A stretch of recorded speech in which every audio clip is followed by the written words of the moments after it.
Good evening, ladies and gentlemen. Don't you agree that our life is most stressful now these days as compared to 20 to 25 years before? Yes. Don't you agree that pollution in air, in water is increased now these days as compared to 20 to 25 years before? Yes. Don't you agree that we are putting lot of fertilizers, tonnage of fertilizers, tonnage of insecticides, pesticides, tonnage of fungicides to grow our crop? Yes. So our God has created our body for 120 years now, but due to air pollution, due to water pollution, due to food intakes, this body we are deteriorating day by day, and we are having attacks of this disease, illness. Our organs are damaging. Do you know that now these days this is a world's largest capital of heart disease, cancers and diabetes. Now these days our alphabetically are changed. Now we will take A for asthma, B for blood pressure, C for cancer, D for diabetes, H for heart disease. Now who is responsible? We are responsible because our sedentary lifestyle, our greediness is killing us. So what is the solution? Solution is simply 4 pillars of concept. First, we have to do exercise. 30 minutes exercise we have to do regularly. Take out your time from your 24 hours of busy schedules. Take out your time. Second, positive mental attitude. It's very much necessary nowadays. Third, proper intake of nutrition value. You have to take quality, not of quantity. You have to unsatisfied your taste buds. Fourth, take rest. Be a stressful. Ladies and gentlemen, with the nation, don't you agree, with the nation aspiring to achieve world standards, measures need to be taken to curb this unwanted social and national issues. Yes. Don't you agree that we, the people of India, could bring a change if and only if we unite as a nation together? Yes. Don't you agree that these poor, starving and hungry people are a part of our society, are our brothers and sisters? Yes. Then why, my dear friends, why in this freaking world these people are termed beggars? These people drink any beverage, wear all colors, eat all dishes, fearing none. We believe our life is full of stress. Have you ever imagined life of a beggar? What he goes through, summers or winters, day in and day out, 24/7, he just does 3 things. That's begging, begging and begging. This was the bitter reality. I've got facts as well. According to a recent survey conducted by Delhi School of Social Work, there's been a phenomenal increase in the number of beggars.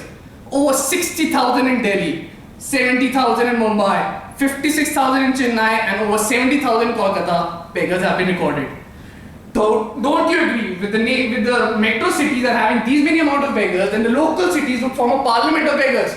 Yes. Don't you agree that beggary, which is a national problem of great magnitude and grave concern in India, needs to get a full stop? Yes. Let's be honest, how many of us give our money to a beggar for the sake of their positive blessings? You know, guys, don't carry this misconception that a negative thought, a negative saying from a beggar would affect your work. No, it does not. The fact that we give the money to a beggar makes him realize that he's better unemployed. You know, government needs to take hard steps for the removal of this everlasting cancer of beggary. Government needs to take hard steps for the everlasting cancer of beggary.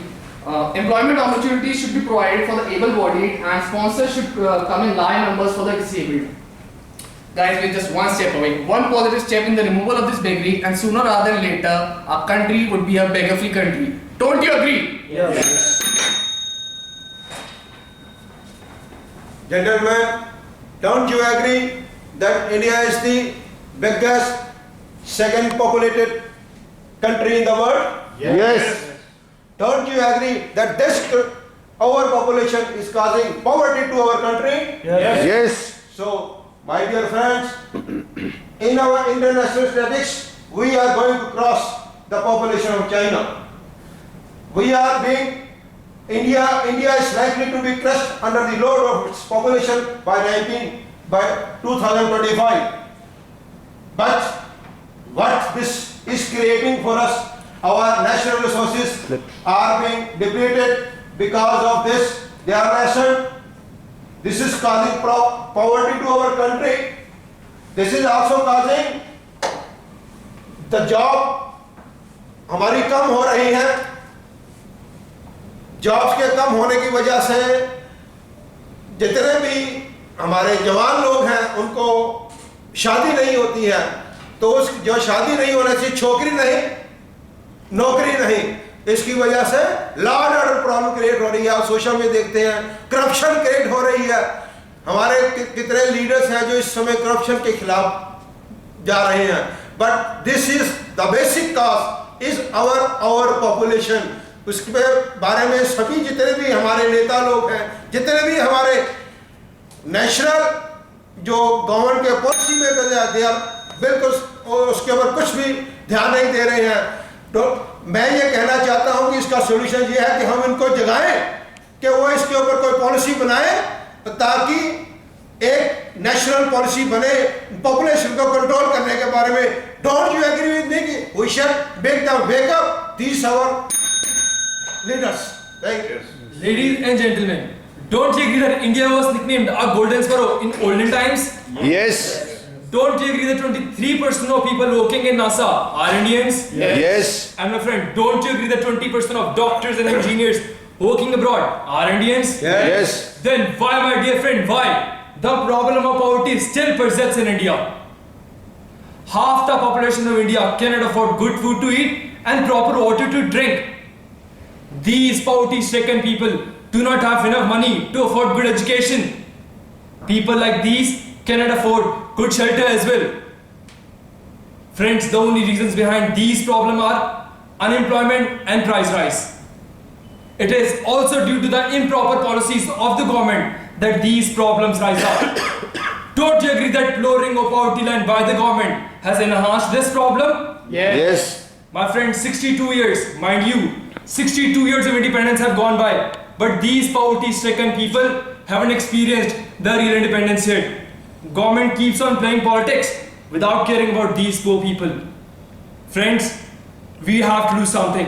We'll have to come up and urge this sleeping government to awaken up and curb this menace of poverty.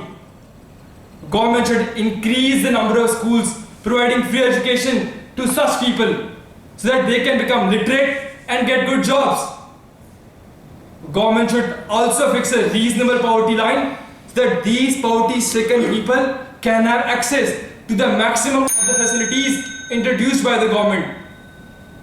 Friends, if these above said steps come into effect, then it is for sure that this problem of poverty can be dealt to a greater extent.